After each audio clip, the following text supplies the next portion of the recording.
This is the Tree of Life, Season 7, Chapter 9. In this episode, we will be concluding Season 7 of the Tree of Life by making reference to an early episode of the monologues, namely Season 1, Chapter 4.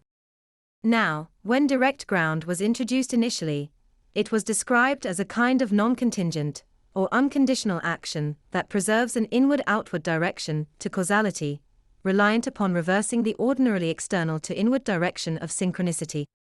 In that episode, direct ground was described as fundamentally based upon faith, but it was more complicated than that. It was based upon a referential definition. Namely, that as soon as you make your action conditional, reliant upon some external fact, you are subordinating yourself as object to the external world, rendering your synchronicity defined in that outward fashion. Now, in this episode, I would like to draw into the discussion the past season with respect to direct ground descriptions and elucidate this distinction. In this season, we have exclusively talked about direct ground as a kind of communal experience. In that, the experience, as a common one, is grounded, in the sense that it joins two individuals' subjective experiences of reality. In that way, it is foundational to the conjoined consensuality, but only for one reason. Since both actors are effectively subordinating themselves to some external experience, in the sense that their action is conditional upon it, or contingent upon it, by extension of that, the experience remains grounded objectively.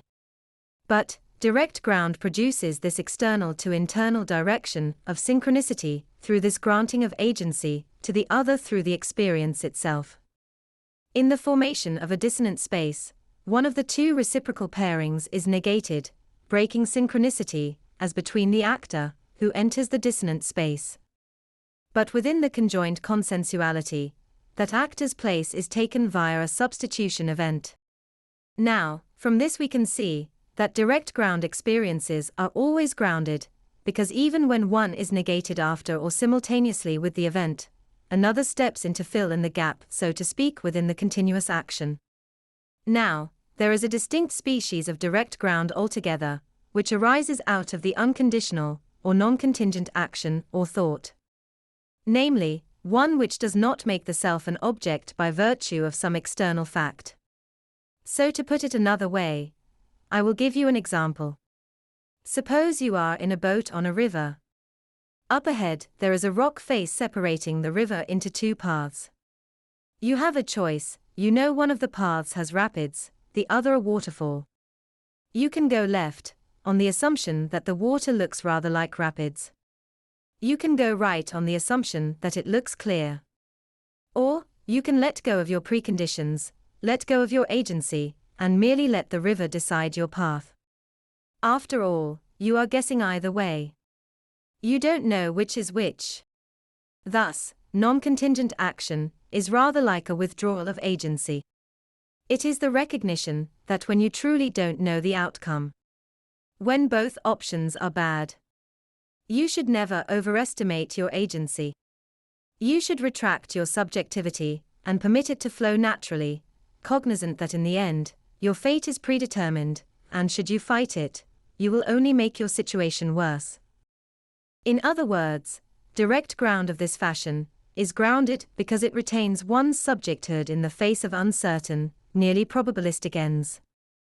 It is about recognizing the limits of one's subjectivity in the moment, and deferring one's agency in light of it. Now, in this season we also talked about how negation can be a priori or post-priori, meaning after before, that is simultaneous to the event, or after it. But, direct ground in this season has been largely viewed from a posteriori perspective. In that, to truly shape the conjoined consensuality proactively, requires one who exists in a dissonant space, to recognize the limits of their own subjectivity, in the face of a breakdown of synchronicity, and act non-conditionally upon the world around oneself. Let me give you another example returning to the carousels.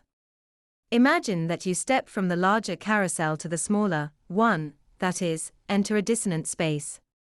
Now, you are on the smaller carousel, which means that your experience of reality is somewhat divorced from the perspective of the conjoined consensuality. In this state, you cannot fully rely upon your observations, which are often merely a consequence of maintaining continuity in your experiences. But what you can do is decide when you step back onto the larger carousel. This is the kind of non-contingent experience I am talking about. You aren't determining the outcome for the carousel, necessarily. What you are doing is deciding when you re-engage with it, determining when that resubstitution event occurs.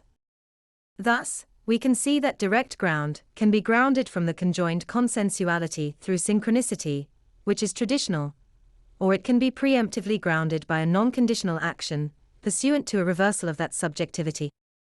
In effect, like our example of the person on the boat, you can allow the current to guide you back into where you are supposed to be, and thereby avoid the unnecessary disruption that your asynchronization might entail. That doesn't mean that the current is always going to bring you back into the conjoined consensuality exactly where it would be fruitful, but at a minimum, you can be certain that the outcome is preordained by the necessity of your subjectivity. All of this is to say that there are two forms of negation, a priori and post-priori, meaning after preceding, but there are also two forms of affirmation, namely a priori and post-priori, where post-priori means simultaneously with the event or afterwards. In other words, you can make your action affirmational to your path itself, just as surely as the other can do so through the intersection of the 9 dialogues. That's the end of the podcast for today.